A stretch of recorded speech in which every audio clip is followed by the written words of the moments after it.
សម្រាប់ម្ហូបថ្ងៃត្រង់ហ្នឹងនឹងដាក់អស់បាយពីឆ្នាំងទៀតហើយបងប្អូនគឺតំណងខ្លាំងមែនតែនហើយឈ្ងុយណាបងប្អូនវិធីដុតមាន់ឲ្យឆ្ងាញ់ហ្នឹងកុំភ្លេចតាមដានវីដេអូនឹងទាំងអស់គ្នាហើយចំពោះទឹកជ្រលក់វិញក៏សំខាន់ដែរបងប្អូនទឹកជ្រលក់តែធ្វើត្រូវគឺឆ្ងាញ់ទេបងប្អូនតែធ្វើខុសគឺអត់ឆ្ងាញ់ទេទឹកជ្រលក់ជាមួយមាន់ដុតនេះមួយគឺរសជាតិត្រូវតែធ្វើឲ្យឆ្ងាញ់បងប្អូនហើយមាន់មុននឹងយកដុតគឺខ្ញុំសកលវាអញ្ចឹងបងប្អូនហាន់វាឲ្យមាន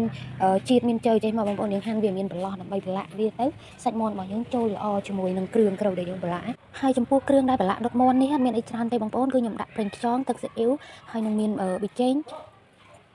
ហើយយើងដាក់ម្សៅស៊ុបរត់ឌីបន្តិចមកបងប្អូននិយាយពីថាយើងប្រឡាក់ច្បល់វាសពសាច់មាន់យើងមុនយកទៅដុតយើងប្រឡាក់អញ្ចឹងនិយាយពីថាជាតិហើយឈ្ងុយមែនតើជាពិសេសឈ្ងុយទឹកស៊ីអ៊ីវឈ្ងុយប្រេងខ្យងចេញពីសាច់មាន់មកជាតិណាបងប្អូនសាច់មាន់ណាពេលណាយើងប្រឡាក់គ្រឿងត្រូវយកទៅដុតក៏ជាតិដែរបងប្អូនហើយខ្ញុំប្រឡាក់ជាមួយស្លឹកក្រូចបន្តិចដែរទោះពីសាច់មាន់ខ្ញុំប្រឡាក់ហើយខ្ញុំទុកចោលប្រហែលជា10នាទីហើយខ្ញុំមកធ្វើបន្លែដើម្បីយកទៅដុតមាន់មានស្ពៃក្តោបនិងតាយ៉ងចេកថ្ងៃហ្នឹងដឹងតែអស់បាយពីឆ្នាំងទៅហើយបានរបស់ឆ្ងាញ់ចេះបងប្អូនចំពោះតាយ៉ងចេកនេះគឺខ្ញុំហាន់វាហើយខ្ញុំត្រាំជាមួយនឹងទឹកអំបិលសិនណាបងប្អូនដើម្បីឲ្យអស់ជ័រពេលដែលយើងយកទៅដុតវាអត់សូវខ្មៅហើយគ្រឿងដុតមាន់នេះមានខ្ទឹមក្រហមគល់ស្លឹកគ្រៃរំដេងល្ក្រូចហើយបន្លែមានតែពីរមុខហ្នឹងឯងបងប្អូនមានតែពីរមុខហ្នឹងគឺមាន់ដុតរបស់យើងគឺកាន់តែមានរសជាតិឆ្ងាញ់បងប្អូនឥឡូវនេះខ្ញុំចាប់ផ្ដើមរៀបមាន់ខ្ញុំដាក់ក្នុងឆ្នាំងហើយមុនដាក់ក្នុងឆ្នាំងគឺខ្ញុំដាក់គល់ស្លឹកគ្រៃនិងស្លឹកគ្រៃបងប្អូនខ្ញុំដាក់ត្រួតបាតឆ្នាំងដើម្បីកុំឲ្យខ្លោចបាតឆ្នាំងគ្រឿងដែលរៀបដាក់បាតឆ្នាំងហ្នឹងពេលដែលវាចេញជាតិមកចូលជាមួយនឹងសាច់មាន់និយាយពីសាច់មាន់យើងអត់មានស្អាតទេឡើងក្លិនឈ្ងុយមែនតើបងប្អូនឈ្ងុយគល់ស្លឹកគ្រៃឈ្ងុយរំដេងល្ក្រូចមែនតើបងប្អូនហើយយើងរៀបបន្លែយើងជុំវិញសងខាងមកបន្លែថ្ងៃហ្នឹងគឺខ្ញុំដុតខ្ញុំដាក់ជាមួយមាន់ឲ្យហើយដោយសារបន្លែខ្ញុំថ្ងៃហ្នឹងខ្ញុំហាន់រៀងធំៗដែរអញ្ចឹងដុតជាមួយគ្នាពេលដែលបន្លែស្អិនគឺខ្ញុំស្រង់វាទុកម្លាយដែរបងប្អូនអញ្ចឹងយើងដាក់ឲ្យហើយជាមួយគ្នាអញ្ចឹងមកហើយរៀបគ្រឿងពីលើមាន់ទៀតមកបងប្អូនមានខ្ទឹមក្រហមរំដេងស្លឹកក្រូចដុតនៅថ្ងៃហ្នឹងគឺខ្ញុំប្រើខ្លាញ់សិនបងប្អូនខ្ញុំប្រើជាមួយនឹងប្រេងសណ្ដែកបងប្អូនប្រេងសណ្ដែកហ្នឹងគឺថាជំនួយដល់បេះដូងទៀតបងប្អូនយើងប្រើដុតជាមួយមាន់ខ្ញុំដាក់ប្រេងសណ្ដែកតែបន្តិចទេបងប្អូនយើងដាក់លើហ្គាសហើយកាច់ភ្លើងមកបើកភ្លើងហឹមៗយើងកុំបខំភ្លើង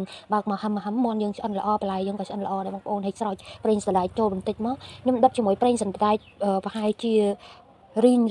ប្រេងសណ្ដែកហ្នឹងបានខ្ញុំប្រើជាមួយកូកាទៀតបងប្អូនឥឡូវម្លងពេលដុតមាន់យើងមិនទាន់ស្អិនហ្នឹងគឺខ្ញុំចាប់ផ្ដើមមកបុកទឹកគ្រឿងកោះកុងសិនបងប្អូនហើយវិធីធ្វើទឹកគ្រឿងកោះកុងនេះបងប្អូនអាចយកទៅធ្វើតាមបាននេះរូបមន្តរបស់ខ្ញុំធានាថាឆ្ងាញ់បងប្អូនមិនថាហូបជាមួយសាច់ស្រស់សាច់គោស្រស់សាច់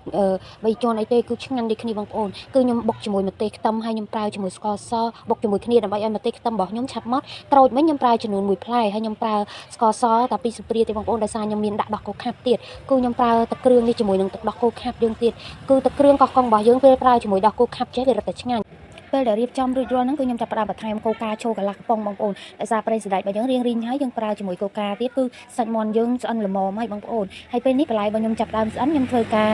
ចាប់បន្លែរបស់ខ្ញុំហ្នឹងទុកមួយឡែកសិនកុំឲ្យវាលួយពេកគឺអត់ឆ្ងាញ់ទេពេលនេះសាច់មាន់របស់ខ្ញុំនឹងបន្លែចាប់ដើមស្អិនខ្ញុំស្រង់ដាក់ចានគឺតំណងមែនតើបងប្អូនបើនិយាយពីទឹកគ្រឿងវិញគឺញាក់សាហាវហ្មងបងប្អូនពេលនេះមាន់ដុតរបស់ខ្ញុំស្អិនរួចរាល់ហើយបងប្អូនតំណងប្រហែលភាគរយចេះដាក់បន្ទុក